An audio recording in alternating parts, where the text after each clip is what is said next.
I don't know if I'm worthy of a boo-boo, and feel very humble standing next to True Father. But Ann and I came to the Junction 1 to watch the Great Works workshop. And as we were watching the preliminaries, there was a lot of entertainment and singing, and brothers and sisters from the workshop presenting their heart. Ann leans over to me and says, "There's going to be a lot more entertainment because True Mother wants to get away from the old, stuffy, traditional stuff to some degree." And I heard that and I thought, oh, good. And then I thought, the catchword "get away" caught me. And I'm thinking, we're in a transition period. True Mother, our only begotten daughter, is in a period that has never been achieved, delegated, worked on the human level before. So it's particularly significant that we're transitioning towards something. And when the words "get away" were spoken, I'm thinking, what are we getting away from? Jesus didn't get away from Judaism. And True Father didn't get away from Christianity. They evolved forward. So we need to evolve forward. In unifications, we don't need to get away from our origins, traditions, or cultural guidance. We need to evolve forward using our own historical foundations through parents and our own lives of faith to bridge our understanding and connection between our own personal physical world and the spiritual world. And isn't that what Tanshin 1 is all about? It's there as a bridge to something. And so what we're talking about today is dreams, visions, and prophecy. Acceptance and practicality. When we read the Bible, people all throughout the Bible having dreams and visions and prophesying this thing and that thing. But people who were not significant central figures were also receiving dreams and guidance and interpretations. And one of our own misconceptions is, oh, we have to suffer the fire of hell before we can be worthy of a revelation. We can be worthy of a visitation. But from Ron Papalardo's sermon, we get more of a feeling of when we're simply ready to receive, God is ready to give. So our condition is opening our heart and eliminating concepts and emotions and so on, and just saying, what do you want to say? So I found I went online, I just typed in dreams, visions, and prophecy, and up came a Bible verse and this particular website. And so I'll read some of this to you and then relate my own dream and prophecy regarding an experience I had with Carnal Pak, or Dr. Bohi Pak. And this is from the website. Each night as I'm about to sleep, I pray two simple word prayer. Spirit, come. And then I emotionally see myself being cocooned inside a wide and welcoming arm, like a little child that needs deep love and assurance. I've puzzled over why these two words are the words I pray, and I think it's the desire to enter my new day within the embrace of the Spirit, the Holy Spirit. Could just as easily, True Mother's arms. Practice more about entering your day with a prayerful and peaceful heart. I generally drift off into this prayerful embrace, but a few nights ago I met a crocodile. I was going to sleep. Well, I was trying to go to sleep, but my heart was anxious and deep thoughts of worry and fear were bubbling all around me. That's when I saw the crocodile. It was kind of a vision. a pulling back of the curtain and seeing beyond what I would not normally see. It was sitting in a swamp some way off, and then it saw me. It turned slowly and began crawling towards me. I couldn't move, as if I was mesmerized by it. The crocodile was now racing towards me, mud flying everywhere, the large tail swishing and smashing everything in its path. I was filled with panic and fear. I was going to be mauled by this huge beast. I cried out, "Lord, help me!" In an instant, there was a strong right foot standing on the crocodile's head, pushing it into the mud. It writhed back and forth, but it couldn't get free. Meanwhile, the foot remained steady, strong, and seemingly effortless in its action. I looked up to see who this was. My heart knew at once. Hearts have a way of recognizing true friends. It was the Christ. By the way, Christ is not a surname, it's a title, a designation, a certainty. It means anointed.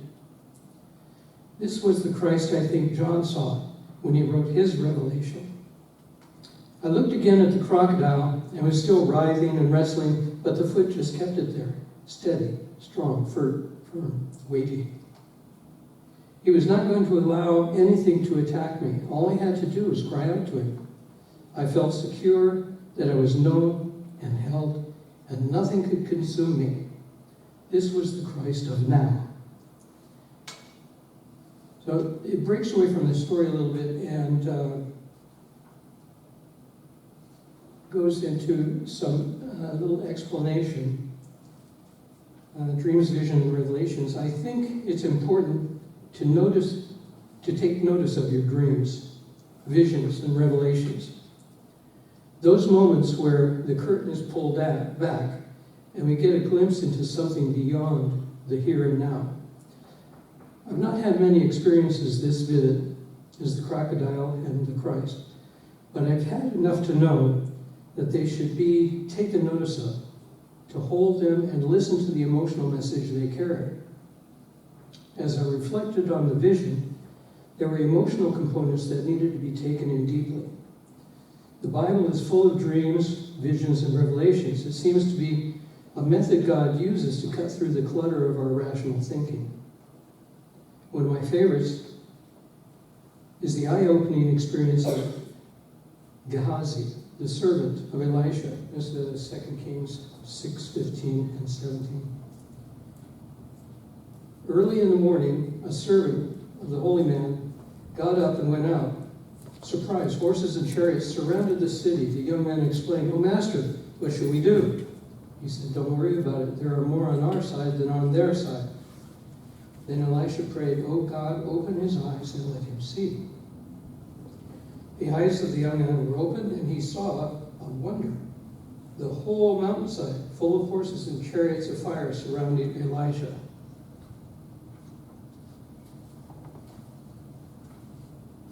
Tim, could you go back there and get one of those sheets of paper real quick with the discernment of prayer and visions and dreams? I thought I had it with me, but I didn't. On the way here, we had the window open, the papers were flying all over the place in the back seat of the car.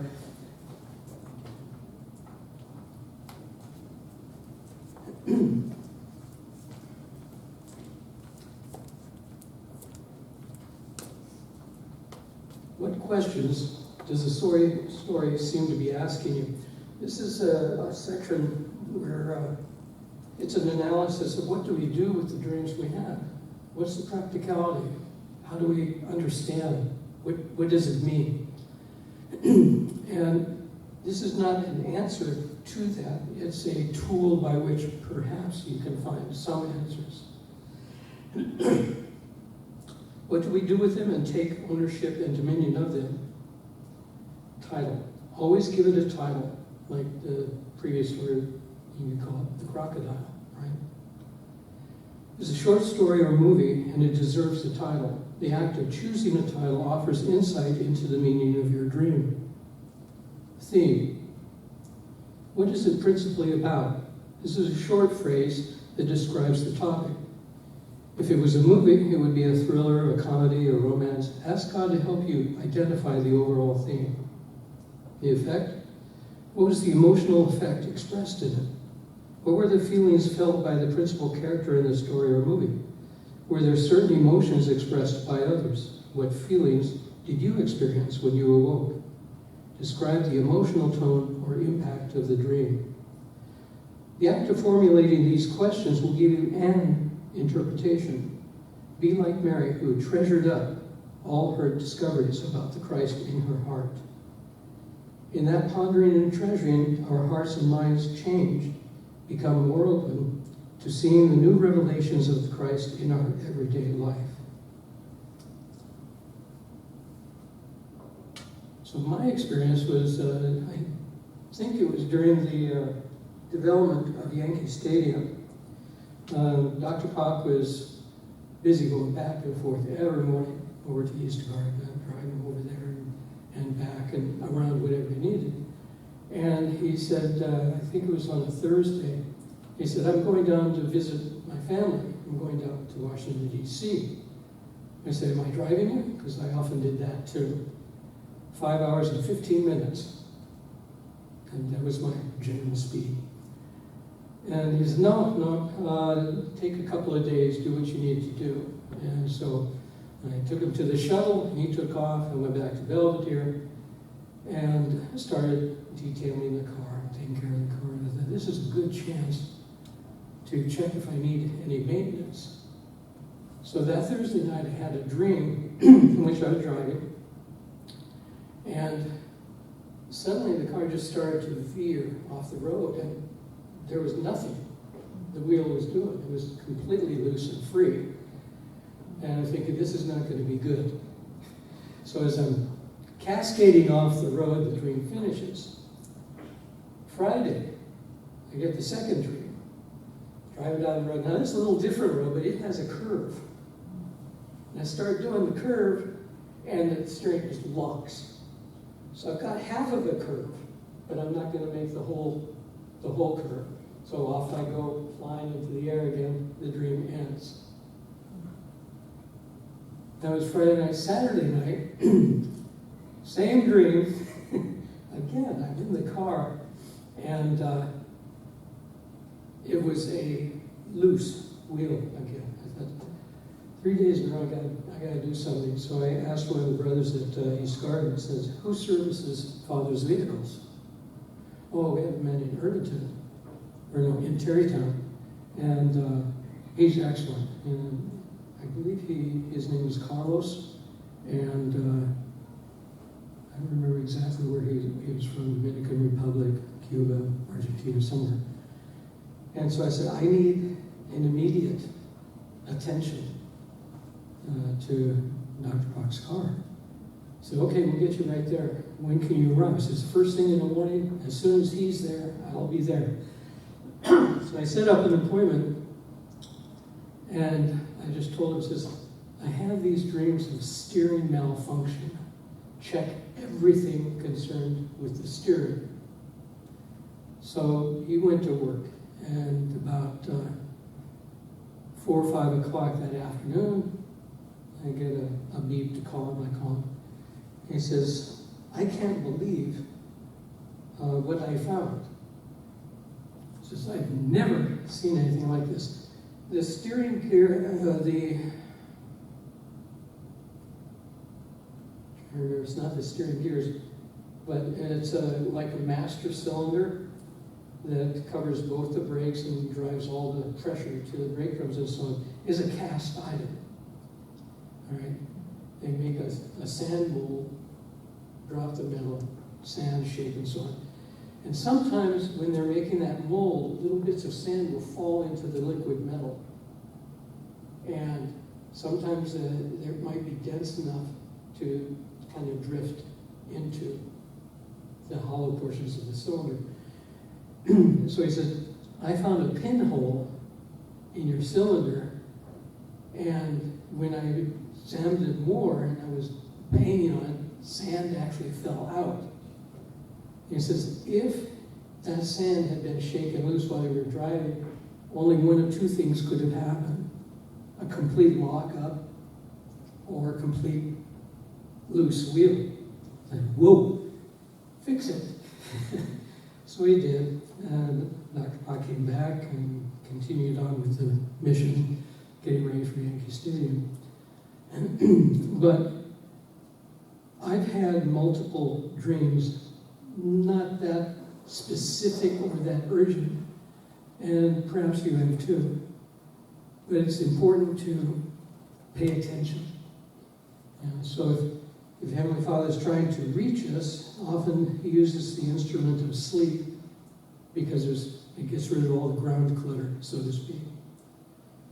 So that's it for today. Pay attention to what's going on around you. It's not just random mental energy creating images at night while you rest. Sometimes it is, but not always. So pay attention to the messages that particularly now in this new age that we should be preparing to receive, more of a direct daily guidance, not the overall pray for the world will become better.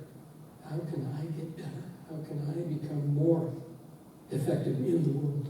So that's it for today. All right, thank you. Join me in prayer. Heavenly Parent, we want always to be grateful of our lives, those who live with us and around us. We want to always be free to ask you the small questions as well as the large, and be open in our hearts and humble enough to be ready to receive the answer in whatever way it may come. But we have to be alert and we have to be discerning.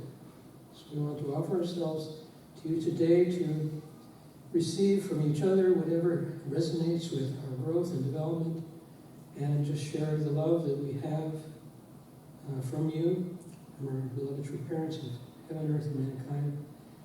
We offer this up to you as blessed central families, upholding the names of our beloved true parents of heaven, earth, and mankind. Adieu. Adieu.